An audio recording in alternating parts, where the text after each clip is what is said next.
Hoy en La Insoportable Luz tenemos a nuestra segunda invitada. Estoy muy feliz de que haya aceptado la invitación, Elena. Elena tiene una licenciatura en la UNAM de Psicología, la maestría y el doctorado también en la UNAM. Es directora de Ediciones Justin. Es miembro de la ECOL, que es la institución, una de las grandes instituciones, profesora también del Colegio de Psicoanálisis Lacaniano. Y pues nada, estoy muy feliz, muy feliz de que estés aquí con nosotros hoy, Elena. No, muchas gracias por la invitación y es un placer. Bueno, pues justo me gustaría empezar pues por lo primero, ¿no? La infancia. Uf, ok. Entonces, ¿qué consideras que es la infancia? Wow, qué pregunta. Pues mira, me hace recordar un libro de Agamben, Mm, se llama Infancia e Historia. Y ahí él plantea que la infancia más bien tiene que ver con lo prelingüístico. mm, Se me hace muy interesante la idea, como para salir un poco del cliché de la mm, infancia, ¿no? Pero bueno, yo creo que sin duda es una época, podríamos decir. Y yo creo que no se limita a unos determinados años de vida, ¿no? Quizás sea algo que podría acompañarnos toda la vida. Y bueno, me parece que también habría que salir del cliché de que necesariamente la infancia es bella, hermosa, mm. como, no sé, como pura o ingenua. Creo que sobre todo en esta época eh, hay periodos muy difíciles, ¿no? Y infancias muy difíciles. Entonces, no necesariamente la podemos definir así, ¿no? Como algo bello o puro o ingenuo. Eso, ¿no? ¿Cuándo apareció por primera vez? Bueno, es que también hay muchas maneras de definirlo, ¿no? Mm, Por ejemplo, hoy en día creo que se critica mucho el amor en el sentido más romántico, a lo mejor, ¿no? sí. Entendiendo por romántico así lo más cursi, si quieres, o esta idea más común, ¿no? Del amor de un hombre y una mujer, por ejemplo, ese tipo de cosas. Sí. Y creo que tienen razón en esa crítica, ¿no?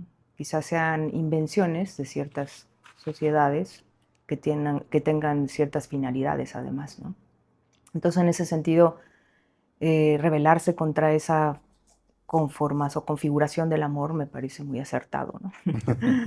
Pero bueno, también hay otras maneras de pensar el amor, ¿no? En psicoanálisis, pues claro que lo consideramos una parte fundamental, si no es que la parte fundamental, porque Freud la definió o definió la transferencia como amor de transferencia, ¿no? Ujú. Pero bueno, esa es una manera también de pensar la transferencia, quizás no sea la única. Y quizás también se pueda pensar otras formas de amor que no sean ni las que mencioné en el sentido más patriarcal del término, ¿no? Ni tampoco las que están definidas por Freud como amor de transferencia, ¿no? Yo creo que sí, todos hemos experimentado algo que pasa por, por ser algo irracional, pasional, Ujú. muy bello por momentos y también muy doloroso, ¿no?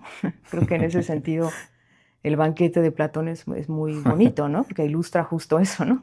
Como que el amor no solamente es, como dicen algunos al inicio del banquete, eh, lo más antiguo, lo más bello, lo más armonioso, ¿no? Sino que también tiene la cualidad de ser muy doloroso y pues muy tremendo, ¿no?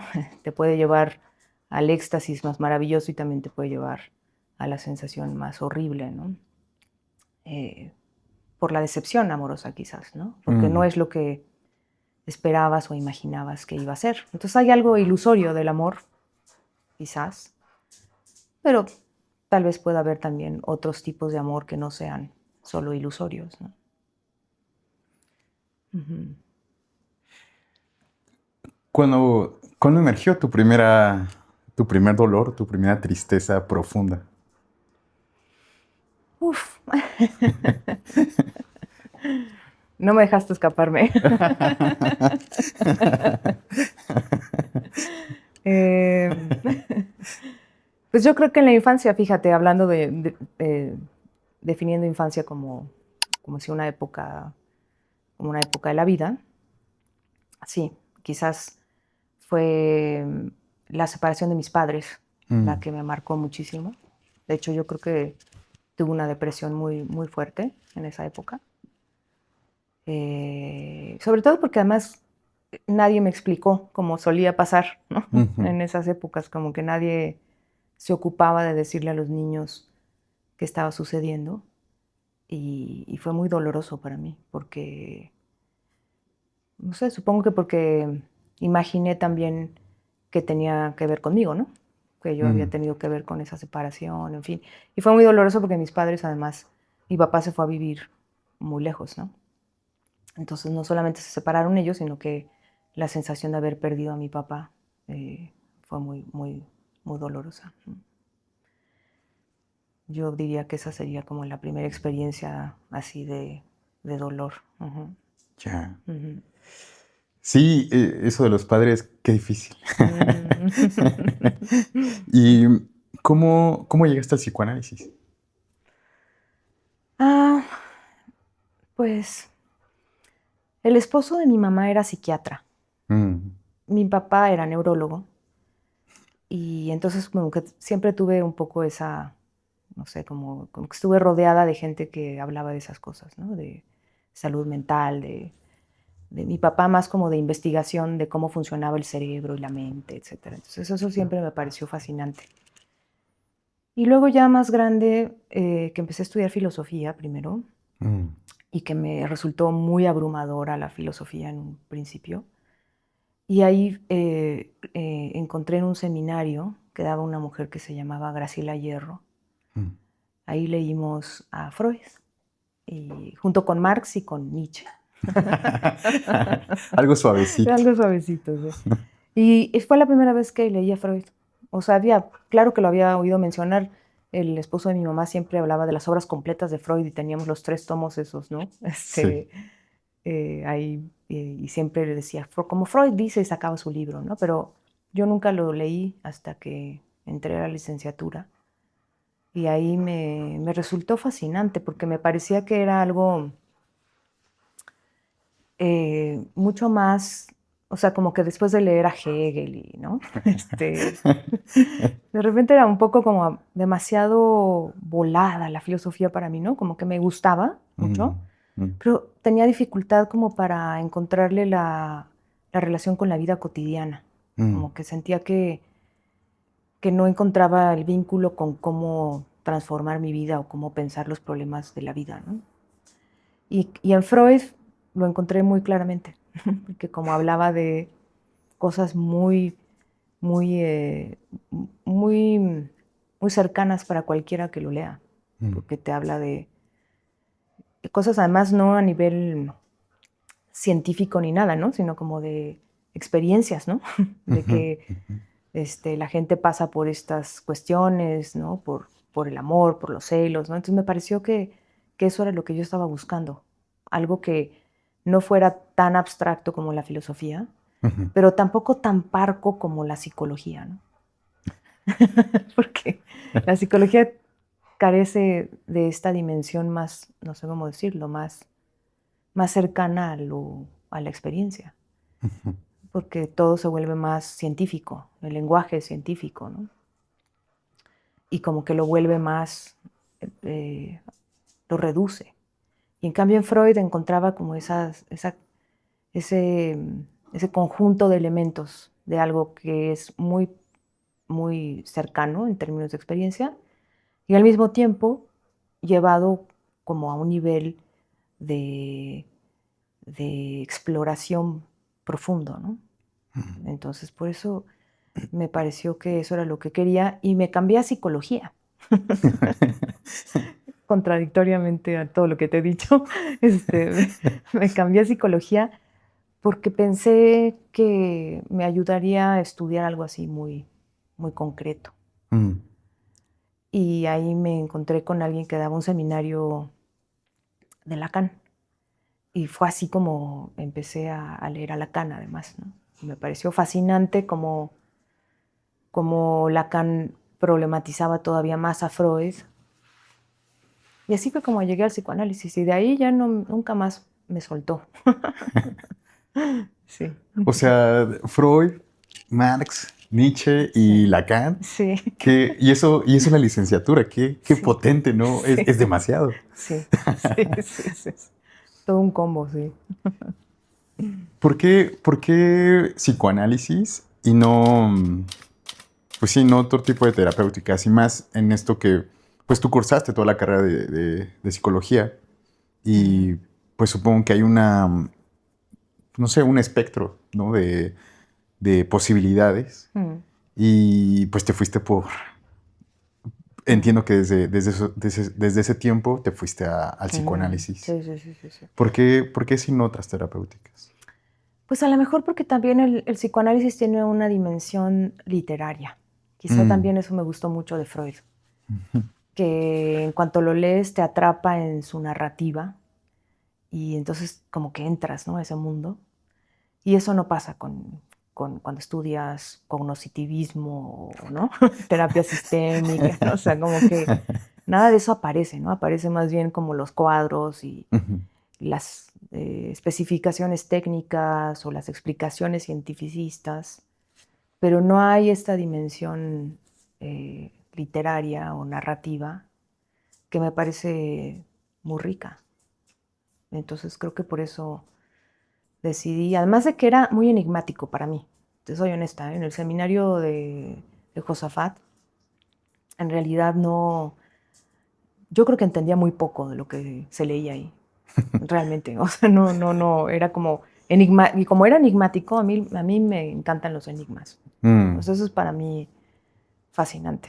Cuando algo ya está demasiado explicado, mapeado, pues ya no tiene chiste para mí, ¿no? Como que me gusta más bien cuando las cosas no son claras, cuando hay problemas, cuando hay eh, preguntas, ¿no? Y eso, todo eso está en el psicoanálisis, porque yo no creo que el psicoanálisis sea un campo que esté acabado, ¿no? Creo que Freud, Lacan y muchos y otros psicoanalistas, no solo ellos, están todo el tiempo cuestionándose y están proponiendo cosas, pero no están necesariamente diciendo esto es así, ¿no? Ujú, Sino más ujú. bien, bueno, esto es lo que hemos pensado a partir de lo que hacemos y está muy bien tener esa como brújula, pero yo creo que es una práctica que requiere de tener siempre esa brújula en suspenso, ¿no? De mantenerla en suspenso, de Ujú. no pensar que ya lo sabemos, sino más bien tener muy presente que en cada ocasión, como decía Freud, es como la primera vez, ¿no? que, que cada vez que llega un paciente es el primero, ¿no? Y llevas muchos años de experiencia. Pues sí, algunos, no sé cuántos exactamente, yo creo que más de 20, como 30, no, me estoy exagerando, como 25, más o menos. Ujú. Sí, ujú. 25 es un montón, Pues sí, un montón. la verdad que sí. Difícil creerlo, pero sí. O sea, es para mí difícil creer que llevo 25 años de experiencia, pero sí, más o menos. Ujú. ¿Qué considerarías que es ser psicoanalista? Y fíjate, ahora te respondo eso, pero ahora que dijiste 25 años de experiencia, yo creo que ahí hay un tema que tiene que ver con con tu otra pregunta de ser psicoanalista, porque creo que ni la experiencia ni el ser psicoanalista es algo estático. Mm. O sea, no, yo no creo que podamos hablar de experiencia en psicoanálisis como hablamos de experiencia en cualquier otra situación o en cualquier otro contexto. Mm. Creo que la experiencia del psicoanálisis es muy específica y no es acumulativa. Mm. Pero es verdad que, bueno, no es lo mismo trabajar en psicoanálisis por primera vez que 25 años después, ¿no? O sea, no es lo mismo, algo cambia. Pero no creo que sea en función de los años o del tiempo en términos acumulativos, ¿no? Creo que pasa por otro lugar. Y en ese sentido, pues el ser psicoanalista tampoco es algo estático o fijo, ¿no? No es como que te pones un traje o eres alguien como el que estudia cualquier cosa que es eso porque ya lo conoce y lo sabe y lo aplica. Creo que acá es más bien una función, como decía Lacan, ¿no? Quizás es la mejor manera de ponerlo, ¿no? Como una función que se ocupa por momentos, además, ¿no? No puedes decir que todo el tiempo eres psicoanalista, ni siquiera dentro de un análisis, ni siquiera en una sola sesión. Me parece que hay intervenciones que son analíticas y a lo mejor otras que no lo son tanto, ¿no? Entonces, bueno, por eso es que es fascinante esto, porque no está nada determinado ni categorizado, ¿no? Sino que está atravesado por un poco por una cuestión, ¿cómo decirlo? Como de efemeridad, si se puede decir ese término, ¿no? O sea, no es algo fijo que digas, yo soy psicoanalista y entonces ahora a donde quiera que vaya soy eso, ¿no? Sino que es algo que sí ha llevado su tiempo digamos, esa función ha llevado su tiempo que se logre ocupar, pero no hay ninguna garantía de que la puedas estar ocupando todo el tiempo, ni siquiera en una misma sola sesión, ¿no? Sí, es muy móvil, ¿no? O sea, a veces creo que a mí me asusta, pues sí, me da temor que justo pareciera que no, tal vez no me estoy colocando o no estoy teniendo esa función. Y creo que sí, a veces me asusta pensar que no está pasando, ¿no? Pero en ese sentido, no sé, esto que dices de que es móvil, de que no es constante y que sobre todo no es acumulativo, creo que lo hace, pues eso, lo hace flexible y al mismo tiempo, no sé, esa falibilidad creo que ayuda a entender, bueno, no entender, a escuchar otras cosas. Sí, tal cual. Sí. O sea, esa es por eso es fascinante, creo, ¿no? Porque tiene un costado que mantiene algo de enigmático, ¿no? Sí. Justo este enigma, ¿cómo? No sé, uno puede pensar como en lo no resuelto, en algo tal vez no pensado, o sea, que no puede entrar en la parte del pensamiento, pues sí, de lo consciente. Eh, a veces, pues no sé, en lo poético y a veces también en un gran misterio, ¿no? El gran misterio que nunca se resuelve. ¿Cómo, no sé, lo has palpado en tu clínica? No sé si palpado sea la palabra, pero ha emergido. ¿Consideras que hay algo de eso, le voy a cambiar un poco hacia pues sí, hacia lo misterioso, misticoso? ¿En la clínica? Ajá. Sí. Sí, yo creo que sí, totalmente. Ahora que dijiste misticoso, yo pienso que sí. Pero sé que utilizar ese término es bastante problemático, ¿no? Sí. Sé que puede es peligroso, pues, ¿no? Porque quién sabe que se entienda por místico, ¿no? Entonces no quiere decir místico en el sentido así más común, que es como algo, ¿cómo decirlo? Como irracional, ¿sabes? No necesariamente místico quiero decir eso. Entonces, pero sí, creo que hay algo de eso en la práctica analítica. Desde que uno se coloca de esta manera en relación con el saber, ¿no? Es decir, que no es que sepas ya, sino que realmente poner en suspenso ese saber. claro que da un poco de vértigo, ¿no? O sea, claro, porque es más fácil decir, esto yo soy este especialista y yo sé estas cosas y a partir de esto que sé voy a intervenir o voy a hacer mi trabajo, ¿no? Cuando no tienes eso, cuando lo pones en suspenso, claro que se vuelve un poquito, da vértigo, ¿no? Como dices, ¿no? ¿Y qué tal si no lo hago bien, ¿no? Todas estas preguntas podrían aparecer. Pero creo que es algo que permite que otras cosas sucedan. Y entonces eso es lo que es fascinante en la práctica analítica. Y claro que sí, hay muchas cosas que suceden al interior del consultorio, por decirlo así, ¿no? que, que son a veces sorpresivas, fascinantes. Sí. Esto del vértigo, siento que a veces justo cuando parece que no hay de dónde agarrarse, ¿no?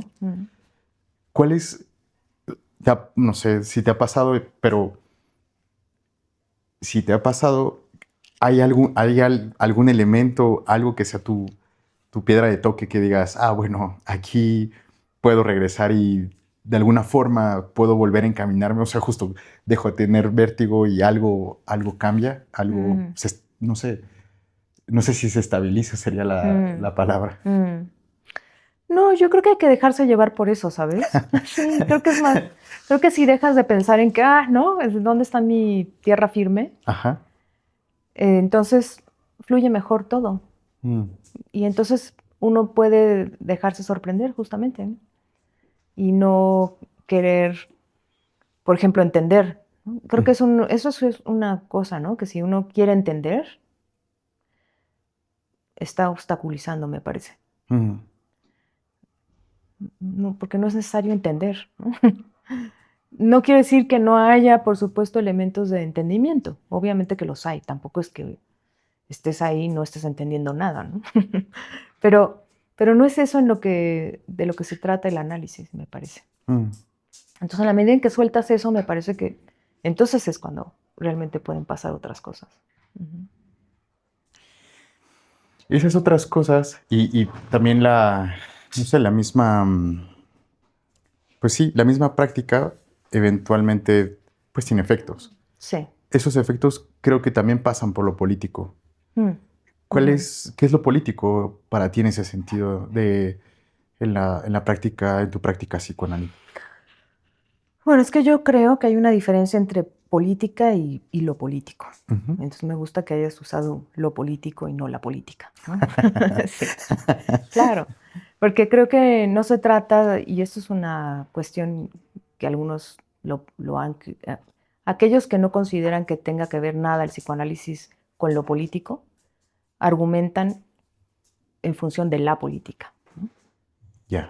Es decir, pues que no tendrías por qué introducir ningún elemento de tu posición política en la vida en el consultorio, en la medida en que estás como función de analista y si estamos siendo coherentes con lo que acabo de decirte hace rato, de que estás realmente abierto al enigma y no estás queriendo entender, sería una contradicción, ¿no?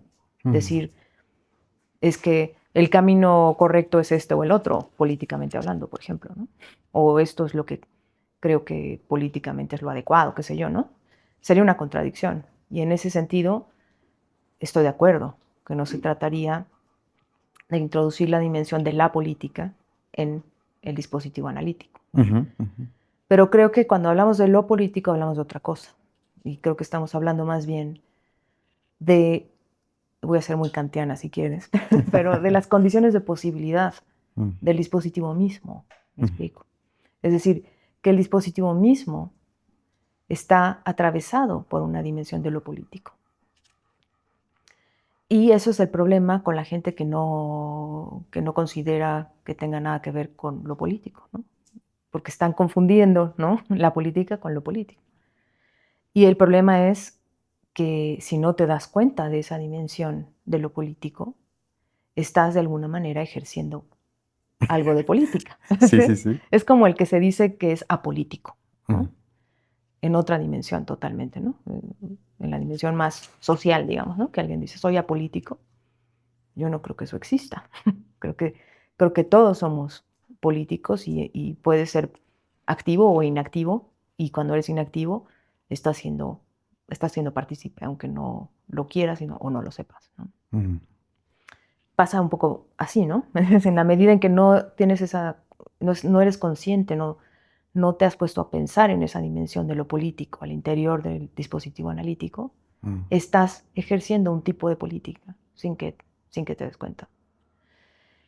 Y bueno, eso es todo un tema que hemos trabajado muchísimo durante muchos años y que ha tenido sus alcances y también sus límites. Pero creo que es muy importante hacerlo, porque esas cosas operan silenciosamente en el dispositivo. Incluso por el solo hecho de que no las escuchas, ¿no?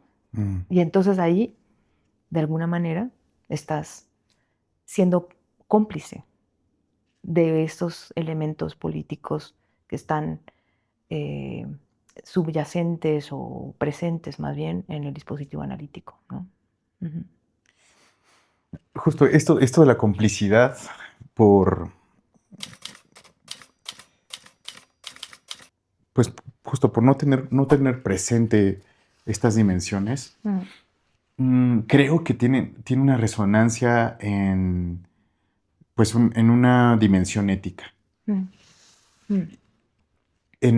Pues sí, siento que es muy recurrente decir que la ética con la que trabaja el analista es la del psicoanálisis. Y eso es como, para mí, es como, bueno, ¿no? Es como, sí. Parecía redundante, pues, que hay una ética del decir, pues, pero ¿hacia dónde la encaminas tú? ¿Dónde se enmarca? ¿Cómo, ¿Cuál es tu horizonte? Que es una muy buena pregunta y creo que es difícil. Yo la verdad creo que no estoy muy de acuerdo con esta idea de que hay una ética del psicoanálisis. Creo que el seminario de Lacan de la ética es uno de los seminarios más citados cuando se habla de ética, justamente. Y entonces dices la ética del deseo, ¿no? Y básicamente esa es como la lectura, ¿no? La ética del psicoanálisis es la ética del deseo y lo dijo Lacan. Yo creo que es mucho más complicado que eso, porque si revisamos el seminario de Lacan, lo tengo fresco porque ahora lo estoy trabajando justo. En los primeros momentos del seminario, Lacan dice que él va a dar un paso al costado de la ética. Es decir, que quizás en psicoanálisis no se trate de ética, ¿sabes? Y por eso trabaja todos los autores filosóficos que trabaja, ¿no? O sea, trabaja Aristóteles y trabaja Kant, ¿no? O sea, como que... ¿Y por qué trabaja esos autores? Porque creo que está queriendo despejar, ¿no? Lo que es propiamente, lo que se ha dicho desde el campo de la filosofía y de lo que quiere dar un paso justamente probar que no se trata de eso, ¿no? Quiere dar un paso al costado de eso. Y eso no quiere decir que no sea importante leer los textos filosóficos, porque lo hacen, ¿no? Y creo que es importante hacerlo, pero quizás justamente para no caer en la trampa de pensar que hay una ética del psicoanálisis. Entonces, dicho esto, bueno, ¿de qué se trata, no? Entonces, ¿de qué vamos a...? O sea, entonces, si no hay ética, ¿qué pasa con esto que acabamos de hablar, etcétera? Es que yo creo que más bien se trataría de... Como es una práctica tan, diría, tan minúscula, ¿no? Como tan de lo pequeño, tan de cosas tan de los detalles y tan minuciosa. Entonces, creo que lo que importa es eso, ¿no? Como ser fieles a esa dimensión de esa especificidad del psicoanálisis, ¿no? Me gusta esto de lo sutil, ¿no? De lo pequeño, de lo que se tiene que rastrear, ¿no? como la ética del detective, no del policía, por No, supuesto. no. Em, Bueno, pero ahora que dices eso es muy fácil, ¿no? ¿Sabes? sí, es que justo Ujú, es muy fácil ujú, en general en el psicoanálisis ujú, dar ese pasito ujú, ujú, y no, ujú, ujú, de la censura o del decir ujú, qué se está diciendo, ¿no? ujú. Bueno, pero mm, con esto de lo minucioso, de lo que es muy sutil, Ujú. ¿consideras que justo hay algo estético en eso? ¿Hay algo estético en esa búsqueda, en Mm, esa escucha, en incluso en esa escucha al puntualizar ciertas cosas? yo creo que sí, totalmente. Y eso está en Lacan también, ¿sabes? O sea, en el seminario de la ética, justamente su lectura de Antígona Mm, va por ahí. O sea, esa es, me parece, la aportación de Lacan a las lecturas que se han hecho de Antígona, ¿no? mm, La de Hegel, etcétera. O sea, su idea es que, y ahí hay una crítica de Butler interesante a Lacan, ¿eh? mm, Pero lo que él dice es que lo interesante de Antígona es justamente la dimensión estética mm. de la decisión de Antígona. Entonces sí, yo creo que ahí hay una estética que, que valdría la pena explorar más aún, ¿sabes? Ujú. Se ha escrito poco de eso, creo. Sí, porque creo que Ujú. la lectura que se hace de Antígona casi siempre es como justo desde un posicionamiento, ¿no? Como de la decisión de, em, incluso desde una parte de las condiciones que la llevan o desde la valentía, ¿no? Ujú, Pero no desde lo estético. ujú, ujú. Y eso está en Lacan. O sea, Lacan sí dice eso claramente, que le parece que ahí hay una dimensión estética poco resaltada por otros autores. Como que todos se han ido más, incluso Hegel, por ejemplo, por el lado de la dimensión de la ley, ¿no? Y qué tipo de ley es la que está infringiendo Antígona, si está otro tipo de ley, cuál es, ¿no? La de Hegel es muy así, ¿no? Como de Mm, la ley de los dioses versus la ley del Estado, digamos, ¿no? ujú. Entonces, bueno, sí, yo creo que ahí hay una lectura bien interesante. Ujú. Me hizo pensar también en Hamlet, Mm. en pues las decisiones, o sea, me pregunto si no estará ahí también jugándose esta decisión de carácter, pues también estético. Pero, Mm, pues, ujú, no sé, ujú, lo pienso ujú, inmediatamente, no, ujú, no ujú, sabría, ¿no? ujú. No, pero sí es una buena idea. Habría que explorarla más, no sé. Ujú, pero sí, claro. En la, ahora que hablábamos de lo, pues sí, de lo misticoso, Mm, de lo misterioso, mm, em, no sé, pensaba también en lo mágico. mm, Siento que a veces, ahora que hablamos también de esas fronteras, de esos límites, que es muy fácil de repente, pues llevarlo a ciertos lugares que ya tienen, que están llenos de sentido. Em, ¿Hay algo de eso? O sea, decías que sí, pero mm, no solo tal vez en un sentido lógico, ujú, de lo que no se ha descubierto, ¿no? Del ujú, enigma, ujú. sino tal vez algo más, pues sí, más emocional tal vez, más mágico. Mm. ¿Consideras que algo de eso pasa en tu clínica? Sí, sin duda. Yo creo que es parte de lo, de lo inesperado, Mm, mm, porque bueno, claro, el tema es que los afectos están ahí todo el tiempo operando, ¿no? ujú, Y los afectos son bastante inestables, ¿no? No necesariamente son entendibles o racionales, ¿no? Todo lo contrario. Y en ese sentido creo que eso es lo mágico del análisis, justamente, ¿no? Que pues, suceden cosas que racionalmente a veces son inexplicables, aparentemente, pero que sí tienen un costado afectivo clarísimo, ¿no? Y, y eso, bueno, es también parte de la fascinación, ¿no? Porque es muy vivo, ¿no? Es algo que está a flor de piel, es mm, algo que, que funciona justo por eso. La gente va porque algo siente, ¿no? No es una cuestión de un ejercicio racional, de que, ya entendí y entonces ahora ya me voy con el entendimiento claro, gracias, ¿no? Ajá. No, no pasa por ahí, ¿no? Es más, yo creo que el hecho de que alguien llegue ya es enigmático, ¿no? Puede darte muchas razones, ¿no? De por qué llegó ahí, etcétera. Pero ¿por qué llegó ahí contigo en ese momento, no después, no antes, ¿no? Sí, sí, sí. Ujú, Ahora que decías que cuando uno sale, ¿no? Es como, uy, sí, ya tengo todo clarísimo ujú, que no pasa por ahí. ujú, Muchas veces uno llega o se va también, pues por la angustia, ¿no? ujú, ujú. Em, am- am- pues sí, lo haré, la pregunta será mucho más general. Mm. La, ¿cómo se ha presentado la angustia en tu vida? Ay, ay, ay. Bueno, yo creo que tuve épocas de mucha angustia, mucha. Por ejemplo, cuando entré a filosofía, una época de angustia espantosa.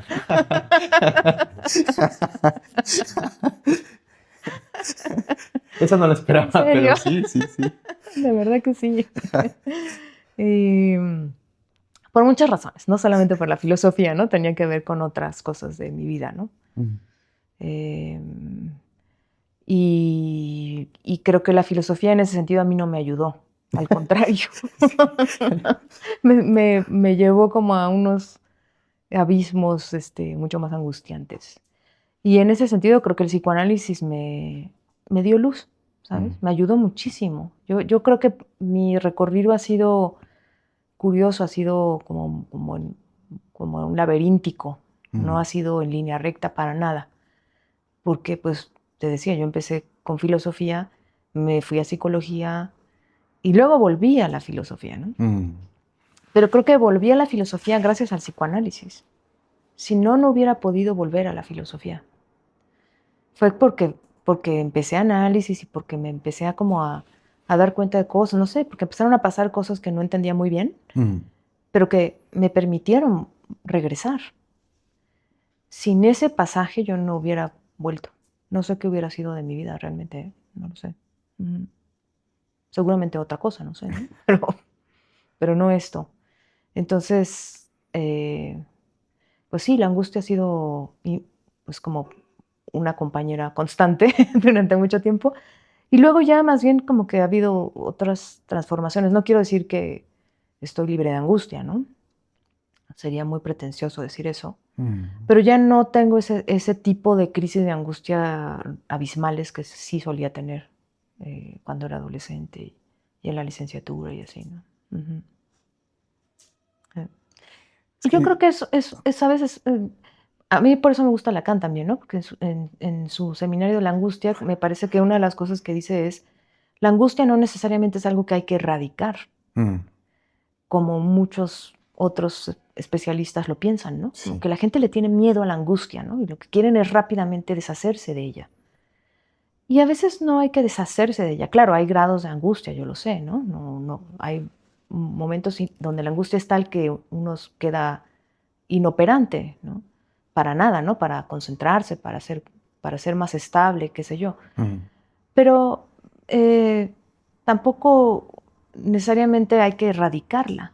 Creo que quizás ciertos niveles de angustia también permiten ciertas cosas. Y eso creo que me parece que es una aportación también de Lacan, ¿no?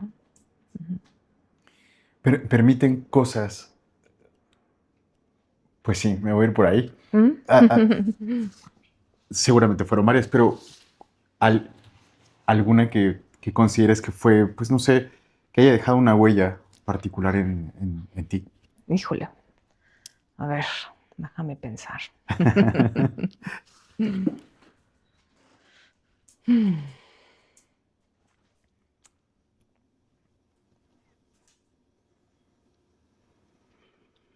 Qué difícil, Ica.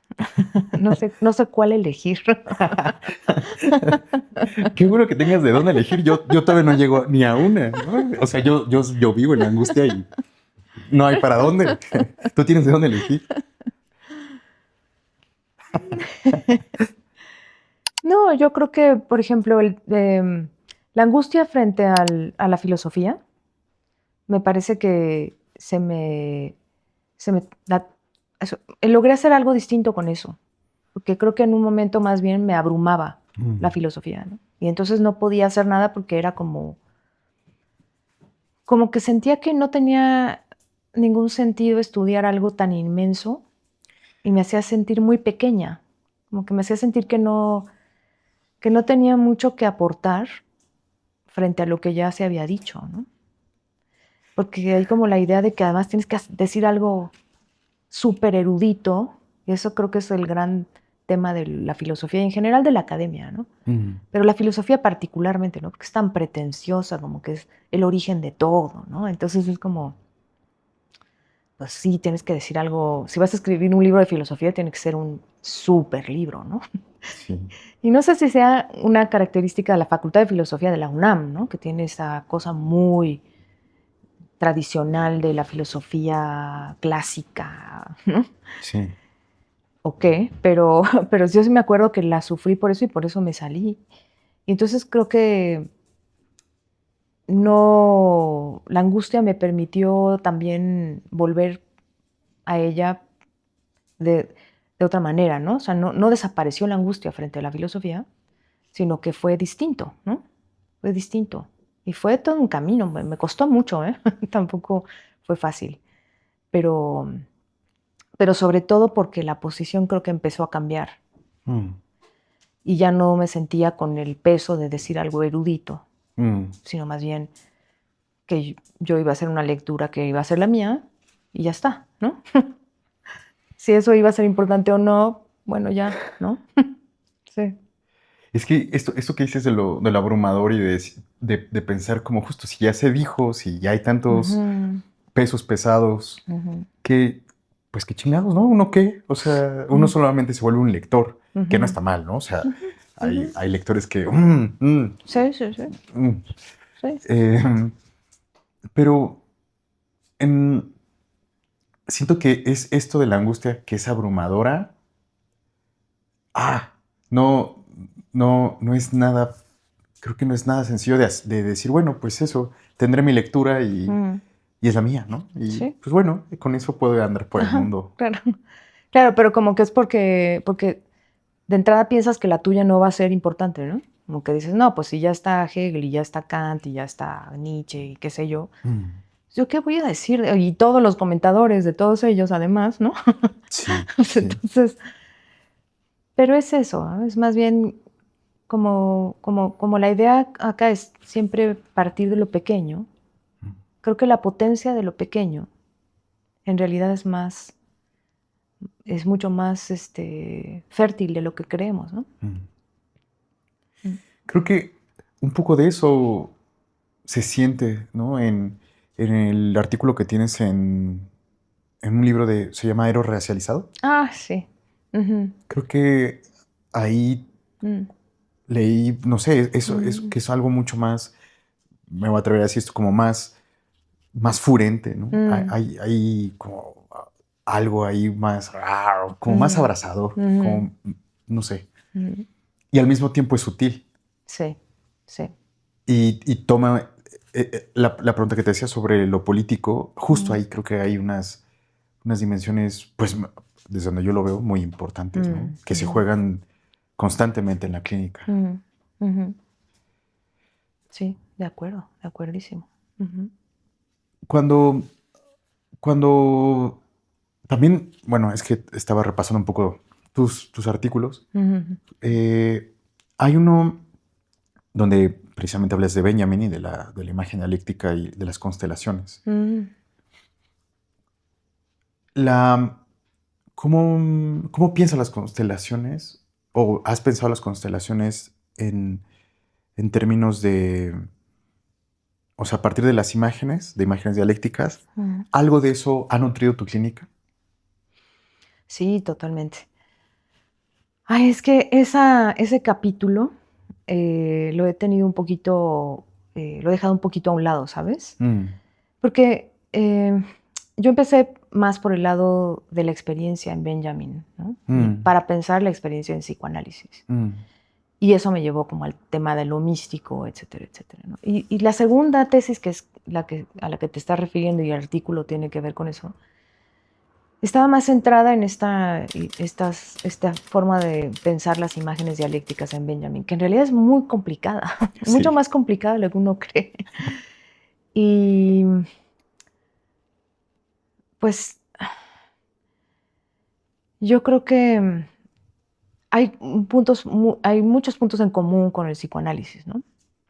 Porque una de las grandes discusiones que yo tenía con mi asesora en esa época era que yo empecé pensando las imágenes como imágenes, ¿no? Tal cual. Y ella me decía, no, es que no tienen nada que ver con las imágenes, ¿no? O sea, tienen que ver más con, con lo que se plantea, por ejemplo, en Freud, de las imágenes en el sueño, ¿no? Que son más bien, están en función de la narración del sueño, no de las imágenes, ¿no? O sea, que lo que tenemos acceso no es a la imagen, sino a la narración de aquel que narra un sueño, ¿no? Y eso es un problema. Pues yo pensaba en ese entonces que sí, que había efectivamente en Freud ese planteamiento, pero que había un descuido en el psicoanálisis de las imágenes como tal, incluso para pensar el sueño. Y eso, después encontré que Alush tenía planteamientos similares. Hay un texto también, por ejemplo, de Bieswanger, donde habla de eso. Y el mismo Benjamin en algún momento lo dice, ¿no? En la obra de arte en la época de su reproductibilidad técnica, que es donde me basé para escribir toda la tesis de la maestría, tuvo que ver con un pie de página de ese texto, donde Benjamin dice que hay que el inconsciente freudiano se parece obedece a la misma operación, digamos, que la cámara que logra hacer la cámara de cine o el médico en la cirugía, ¿no? En el sentido de que lo que hacen los tres, el psicoanalista, el médico y el cineasta, es a partir de una técnica, del desarrollo de una técnica, ampliar el mundo, ¿no? Entonces, el cineasta logra mostrar lugares donde antes el ojo no podría haber accedido, ¿no? Así como el psicoanalista logra, a través de un lapsus, mostrar que hay un mundo en ese lapsus que antes no se conocía. La analogía es muy bonita, pero son dos dimensiones absolutamente distintas, igual que la del médico, ¿no? La del médico y el cineasta me parecen más parecidas que la del psicoanalista, ¿no? Y entonces esa era mi discusión con ella, ¿no? Y yo decía, no, pero es que hay algo de la imagen ahí que también está dicho en Benjamin. Y después Benjamin lo dice, no me acuerdo en qué texto lo dice, pero sí habla del inconsciente óptico. Creo que está en el texto de fotografía, no me acuerdo en qué texto está, pero dice que habría que pensar si sería posible un inconsciente óptico. Porque el inconsciente freudiano no es óptico, ¿no? El inconsciente freudiano es absolutamente construido a partir del lenguaje, ¿no? Sí. Entonces, por eso me interesé en las imágenes dialécticas, que me parecía que allí había algo que podría apuntar a desarrollar con Benjamin. O sea, siempre ha sido mi estrategia esa, ¿no? Como encontrar autores que te permitan hablar de algo que en psicoanálisis es difícil de hablar, ¿no? Es una dislocación rara, ¿no? Pero creo que es a veces muy, muy, muy productiva. A veces, no siempre, ¿no? A veces te puedes perder y luego llegas como a callejones sin salidas.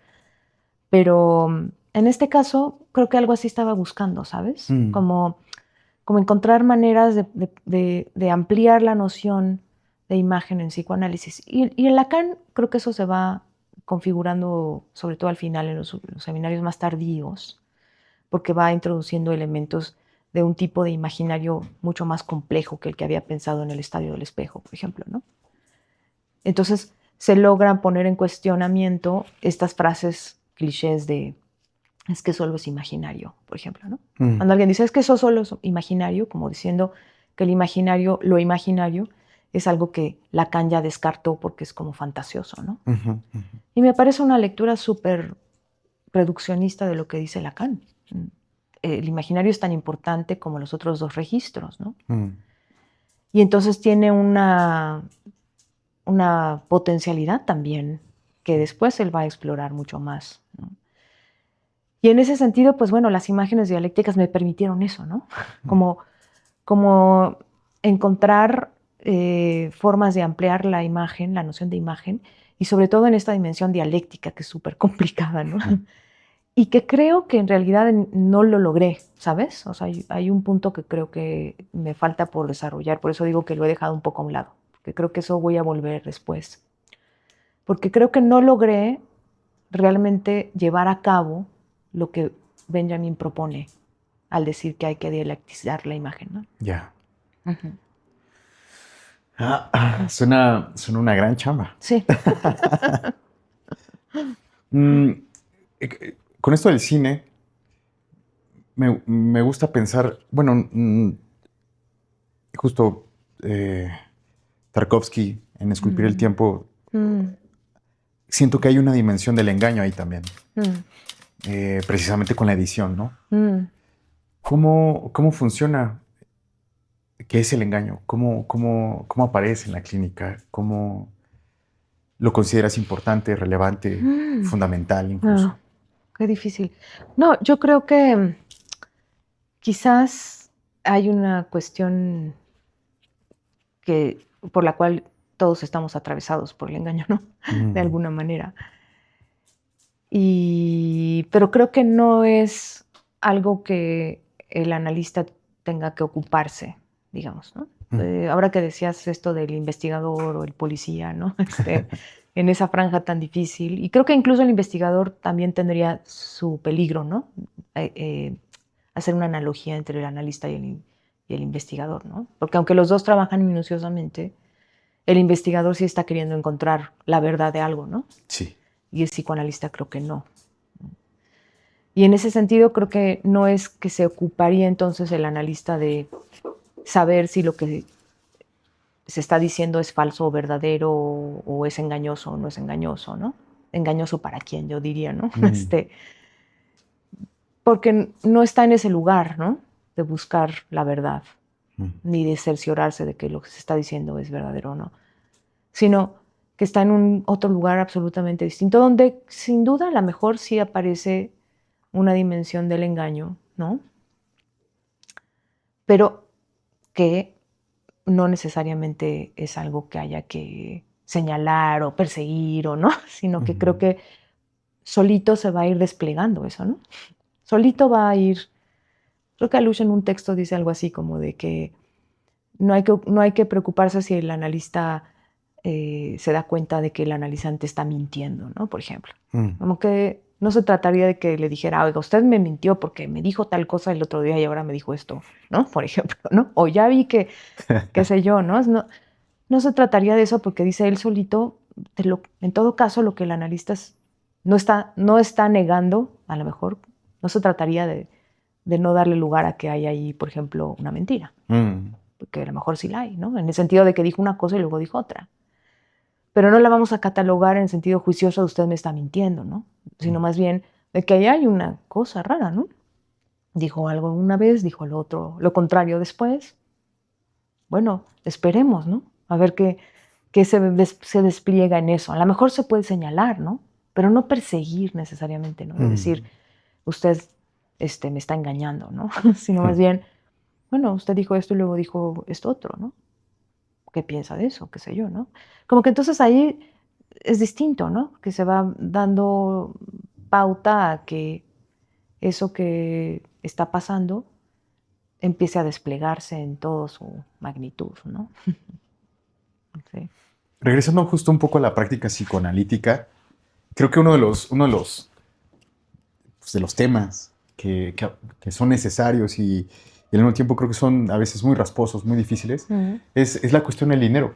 ya. ¿Cómo, cómo la abordas tú en tu práctica? ¿A qué te refieres? Como, De el pago de las sesiones. bueno, yo creo que eh, es importante el dinero en esta sociedad, ¿no?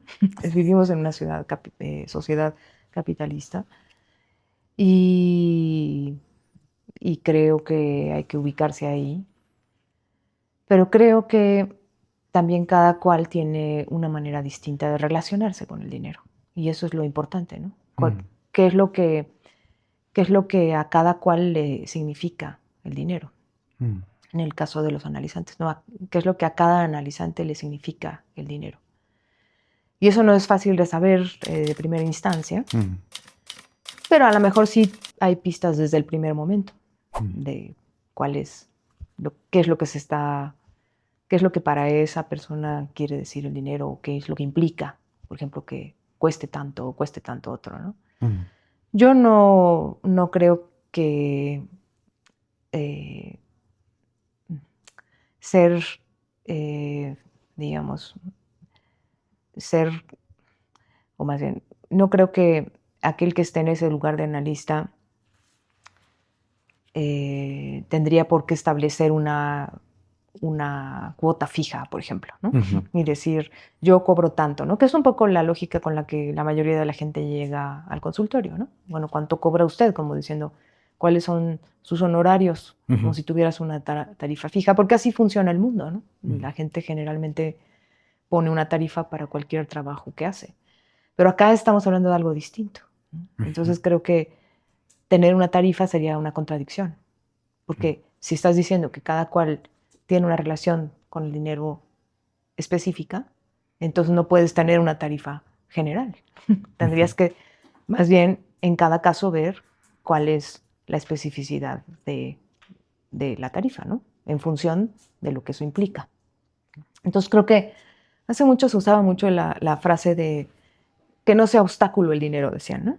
Y es verdad, ¿no? También hay algo de eso, porque si tú tienes una cuota fija, estás dejando fuera a mucha gente que a lo mejor no podría, pero porque realmente no podría pagar esa cuota, ¿no? Sí. No porque tenga una resistencia al analista ni nada de eso, ¿no? Sino más bien porque no puede pagar y que entonces hay que tomar en consideración esas cosas.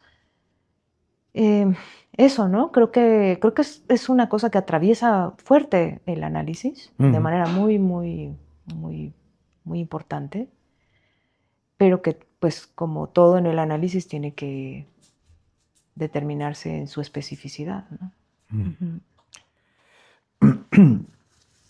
En tanto práctica psicoanalítica, ¿consideras que, o sea, claramente la has nutrido estos años? ¿Qué consideras que hay que defenderla? ¿Consideras que, pues sí, sostenerla de alguna forma frente a las otras prácticas?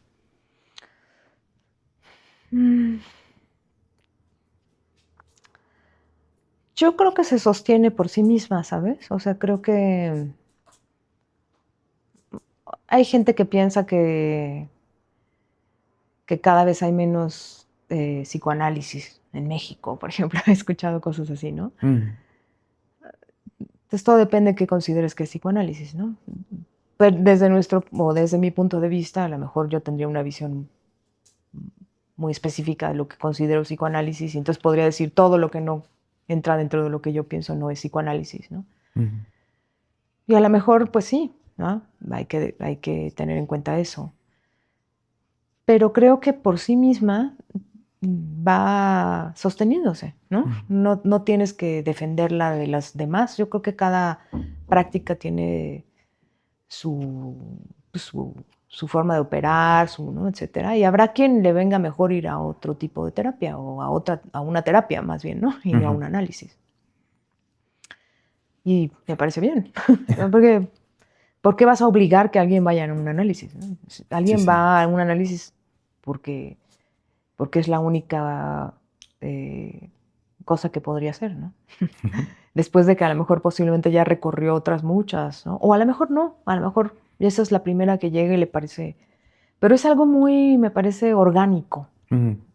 No tendría por qué forzarse nada, y por lo tanto tampoco creo que habría que defenderla de nada. ¿Qué consideras que es el fin de análisis? ¿El fin de análisis? Sí. Ay. Todas las preguntas que has hecho son difíciles. Pero te veo muy cómoda, Elena. No te creas, pero bueno.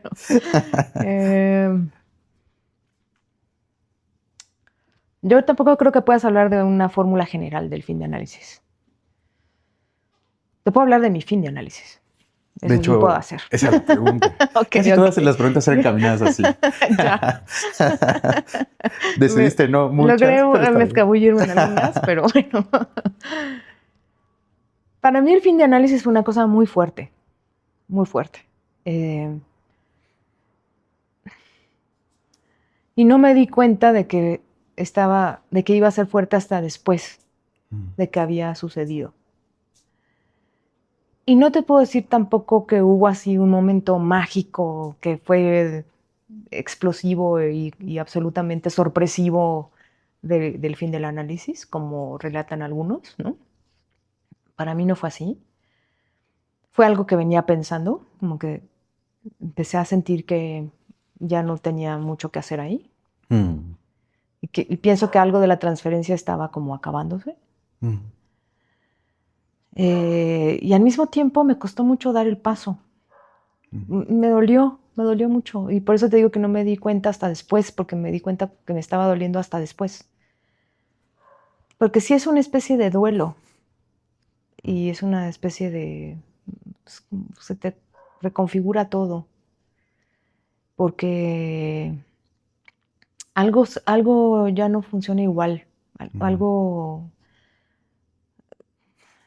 Es que no quiero decir ninguna frase así hecha, pero es que hay unas que sí son fieles a lo que me pasó, ¿no? Pero es un poco como ya no tener ningún ideal, ¿sabes? Es muy extraño, no sé cómo decir. Y entonces tiene un costado como doloroso y de duelo, y al mismo tiempo de ligereza, una cierta ligereza. Eso. Ya para terminar, ¿qué consideras que es el fuego creador? El fuego creador. Sí. Qué bonito. No sé qué es, o sea, no, pero me parece una imagen potente. Quizás corresponda con algo del fin del análisis también podría ser, ¿sabes? Como en el sentido de que puede ser, puede quemarte el fuego, ¿sabes? Y puede ser doloroso, pero al mismo tiempo, pues es cálido y puede ser constructivo, ¿no? Está hecho de vida y muerte al mismo tiempo, ¿no? Muy heraclitiano, si quieres, ¿no? Yo pensaba en la leyenda de Aang, pero sí. Ah, bueno. Pues algo así se me ocurre, pero me parece que es una imagen potente, como te decía. Sí. Pues muchas gracias, Elena, por haber venido, por regalarnos, compartirnos un poco de tu tiempo, de tu conocimiento y sobre todo de tu experiencia, porque creo que es fundamental. Gracias por venir. No, y espero que la hayas pasado bien. Sí, la pasé muy bien. Muchas gracias, Ick. No, muchas gracias a ti. Y muy bonita idea. Te felicito. Oh, muchas gracias. ¿Cómo te encontramos, Elena? Si te quieren encontrar, ¿dónde pueden encontrarte? Bueno, en redes. Elena Maldonado buscan en Instagram. Elena Magot me llamo en Facebook. Y en Ediciones Justin, que tenemos nuestra página, ediciones.alp.net. Ok. Y pues las de aquí, @lainsoportableluz. Muchas gracias.